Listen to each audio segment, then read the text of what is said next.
noches, bienvenidos a Sala de Prensa. Este domingo Gabriel Boric fue elegido como nuevo presidente de Chile y se convertirá en el mandatario más joven en la historia de ese país. Unos comicios históricos en los que se redujo drásticamente el abstencionismo.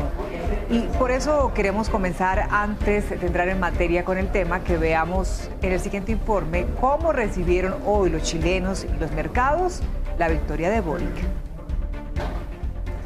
En todo Chile la noticia no podía ser otra. Boric presidente. Me parece que era lo que tenía que pasar. La gente está cansada ya y aburrida de esta derecha permanente. El rostro del otrora líder estudiantil se imprimió en los principales diarios que recogían la holgada victoria que consiguió el domingo frente al ultraconservador José Antonio Kast.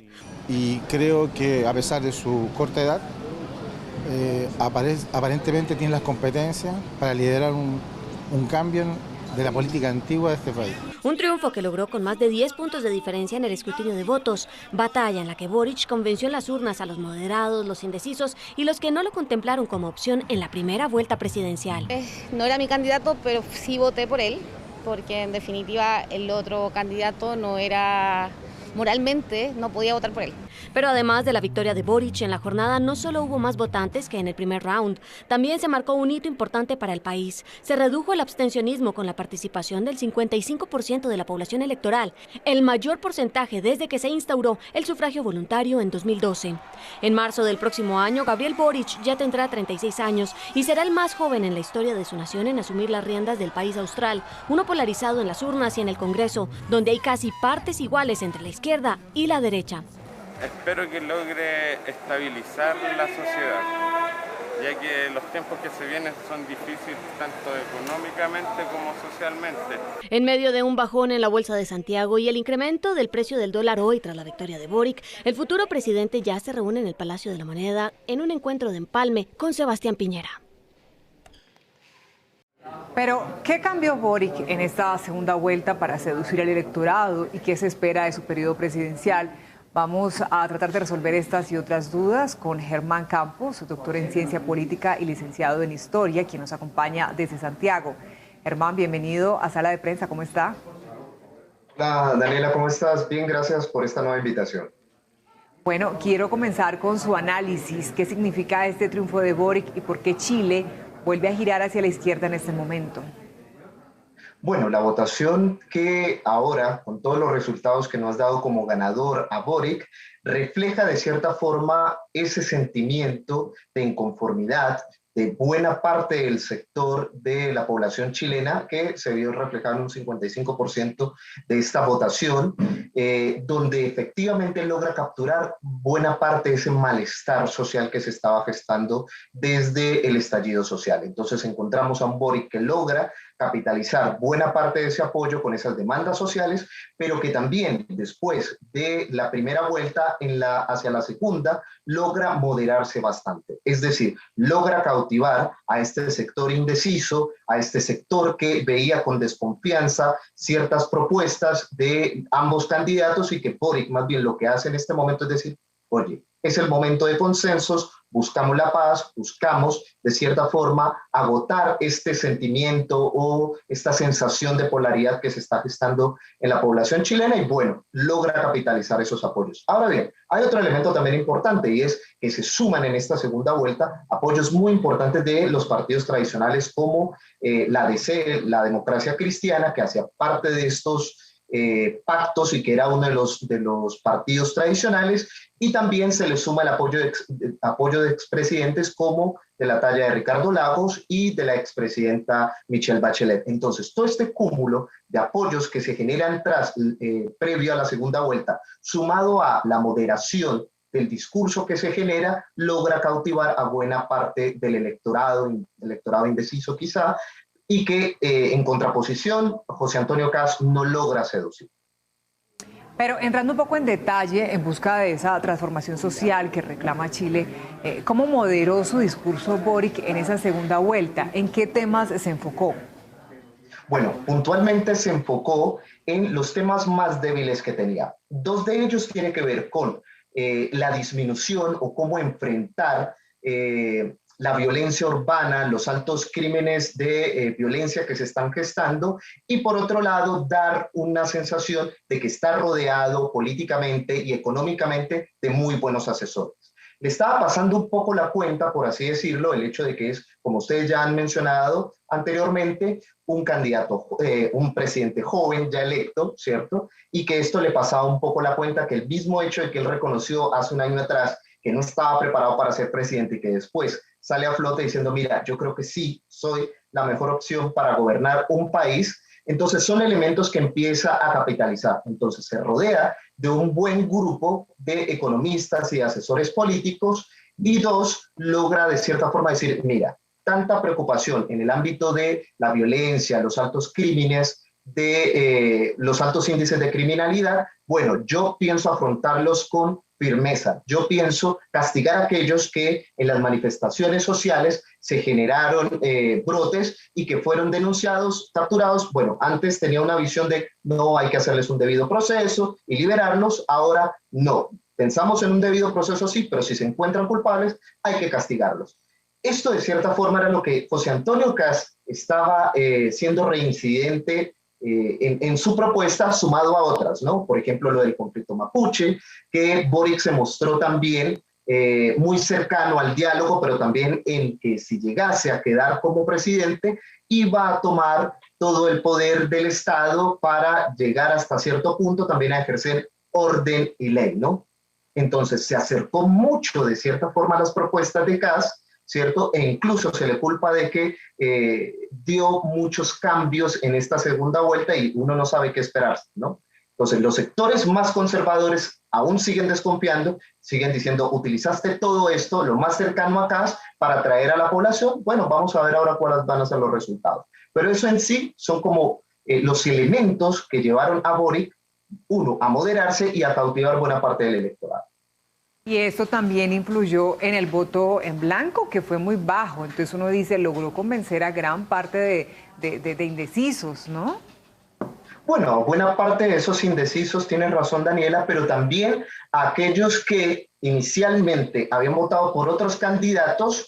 Hay algunos estudios que se realizaron en el día de hoy y muestran de cierta forma que buena parte del electorado de París y de Sichel logra migrar hacia Boric, lo que también parece potencialmente le beneficia, y que en el caso de Parisi, que creíamos que como fue uno de las grandes sorpresas, la tercera fuerza en la primera vuelta, creíamos que buena parte de esos votos se iban a trasladar automáticamente con Kast. En esta segunda vuelta, bueno, parece ser que no se dio, ¿cierto? Entonces, de cierta forma, la fuerza de Parisi, al decir 24 horas antes más o menos que apoyaba implícitamente a José Antonio, parece ser que no cayó muy bien en el partido de la gente que comandaba Parisi, esta tercera fuerza. Germán, otro triunfo democrático fue el tema del abstencionismo. Veíamos en el informe una participación superior al 55%, que es alto teniendo en cuenta el sufragio voluntario. ¿Qué motivó más a los chilenos para salir a las urnas? Bueno, yo pienso que la sensación de que había una elección estrecha, que cualquiera de los dos ganadores, cualquiera de los dos candidatos podría ser el ganador, y sabemos muy bien por las cuentas en ciencia política que cuando hay ese sentimiento de elecciones estrechas y que el voto, un voto, dos votos pueden hacer la diferencia, y de hecho se especulaba que potencialmente podría haber un empate técnico, yo pienso que eso fue lo que movilizó a otra parte del electorado, ese que se quedó, ese 57% más o menos, 47% en las elecciones anteriores, bueno, ahora se moviliza un poco más, ¿no? Entonces, pienso que eso ayudó bastante, en que había en el ambiente la sensación de un empate técnico y que el voto, sí o sí, cualquier voto iba a ser determinante. El expresidente Ricardo Lagos aseguró que las posiciones radicales de extrema izquierda lograron potenciar a Kast y ponerlo a disputarle la presidencia a Boric. ¿Usted comparte este análisis o qué piensa? Bueno, al igual que el expresidente Lagos, también Michelle Bachelet manda otro mensaje, y hay que decir que el miedo, la esperanza debe vencer al miedo, ¿no? Y pienso que este tipo de estadistas como Ricardo Lagos, muy respetado en el ambiente chileno, Pienso que eso fue lo que de cierta forma ayudó bastante a ciertas élites políticas. Ya no vamos a hablar del electorado, ¿no? Porque el electorado, como te comentaba anteriormente, Daniela, cuando da esa sensación de que cualquier voto y un empate técnico puede ser, entonces se movilizan. Las élites políticas, parece ser, con este respaldo que da Ricardo Lagos y Michelle Bachelet, da una sensación de que las élites políticas empiezan a coordinarse un poco, ¿no? A decir, ok, vamos a mirar cuál es el mejor escenario potencial que podemos tener nosotros y donde estas coaliciones de centro-izquierda, que antes, en la primera vuelta, prácticamente estaban un poco ausentes, podemos darnos cuenta que aparecen para darle un impulso a la campaña de Boric y obviamente generar una campaña de cierta forma de quitarle votos a Kast. Ahora hablemos de las reacciones económicas, Germán, porque la bolsa y el peso chileno se desplomaron tras el triunfo de Boric.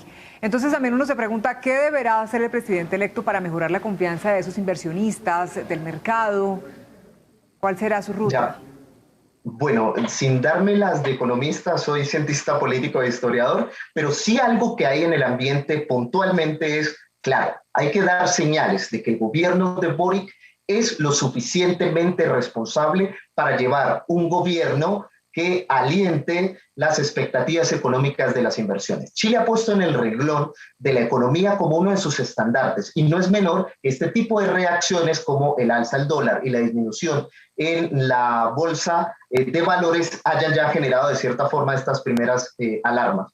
Algunos economistas de pronto un poco más de centro han dicho, mira, hay que esperar un poco más, es probable que esta misma tendencia se genere unos días, 4, 3 días donde hay una tendencia al alza al dólar, donde el riesgo del país se va a mantener a la alta, pero la reacción que pueda generar lo antes posible Boric para dar señas de que va a ser un gobierno responsable económicamente y que va a estar rodeado de un equipo responsable de economistas, eso es una de las primeras señales.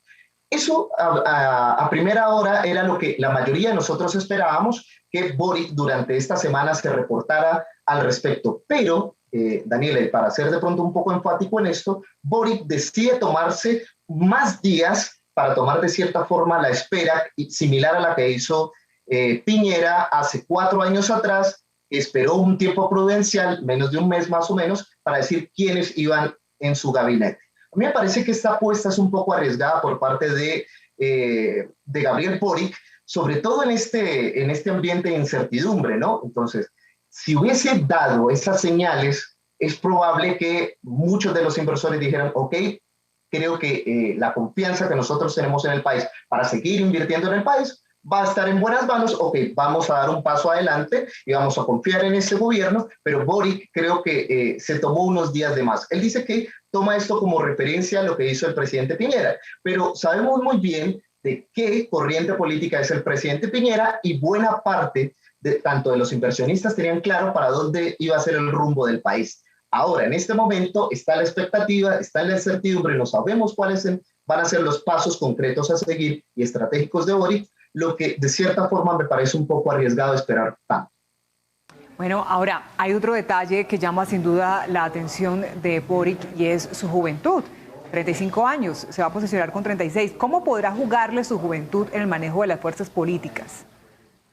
Bueno, Boric ya tiene un antecedente, pertenece al legislativo y ha estado en otros escenarios, claro, un poco más de tendencia universitaria, ha estado en la Confederación de Estudiantes de Chile y en fin, pero claro, no es lo mismo estar en este tipo de movimientos estudiantiles y estar en el legislativo como un consultor, por así decirlo, a gobernar un país. Es por eso que dio señas y como parte de lo que te comentaba anteriormente, se rodea de expertos políticos y económicos para decir, mira, voy a compensar un poco esta relativa inexperiencia que al parecer me está jugando en contra y me va a rodear de personas que tienen trayectoria, que tienen experiencia, que me asesoran y que están detrás de mi campaña, no menor, por ejemplo, el respaldo de Bachelet, ¿cierto? A última hora y de la cual empieza a sacar un poco de jugo o de provecho al respecto a decir, mira, yo me reuní con Michelle Bachelet previamente, me dio muchos consejos y ella está en función de esta campaña y va a estar a favor de cualquier política a implementar y creo que me dio muy buenos consejos. Esto de cierta forma dice, oye, estoy prestando atención a los que tienen experiencia, es decir, no voy a pasar por alto, no me voy a imaginar propuestas, sino que voy a saber escuchar a aquellos que tienen experiencia, ¿no? Entonces, intenta compensar efectivamente esa juventud que tiene, pero recordemos también que no necesariamente juventud y experiencia van de la mano. Entonces, esto es una oportunidad, también es una forma, es un aviso para América Latina de decir, oye, los más jóvenes están tratando de renovar la política y bueno, ya empezó aquí en Chile y empecemos a ver cómo esto empieza a dar ciertos frutos en América Latina. Sin duda es un mensaje muy importante para la región. Germán, ¿y con qué clase de parlamento se encontrará Boric? Bueno, anteriormente aquí la Cámara de Diputados, que en Colombia sería la Cámara de Representantes, estaba más conformado por partidos o predominaban más los partidos de centro izquierda.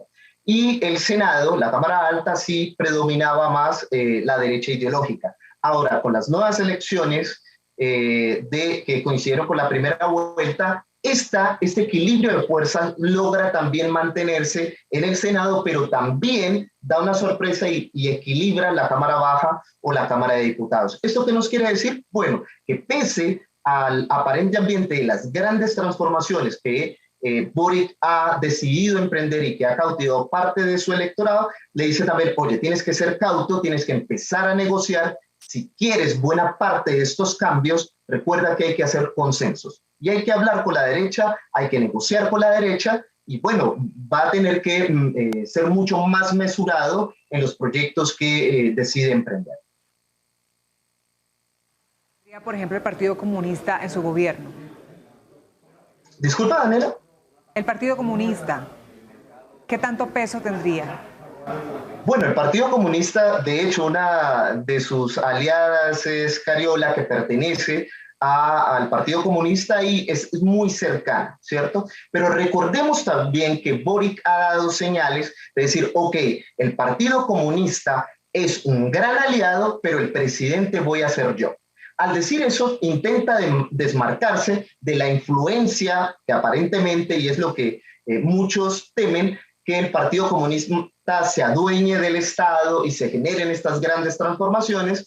Boric se ha mostrado efectivamente dialogante y va a ser su principal aliado, pero va a ser sensato, o es el mensaje que ha querido transmitir, de que tiene que gobernar no solamente con el Partido Comunista, sino que ahora es el presidente de los chilenos y chilenas. Y eso implica no solamente con los partidos de su coalición, sino gobernar para los otros partidos. Gobernar no solamente para quienes votaron a favor de él, sino para aquellos que no lo hicieron y para los que ni siquiera se movilizaron ni se levantaron ese día a votar. Entonces, es una gran expectativa lo que tenemos, pero claro, hay un riesgo latente por, bueno, dime con quién andas y te diré quién eres. Pero las señales que ha dado Boric, por lo menos hasta este momento, ya veremos qué pasa en el transcurso de su mandato a partir de marzo, bueno, cuáles van a ser sus estrategias.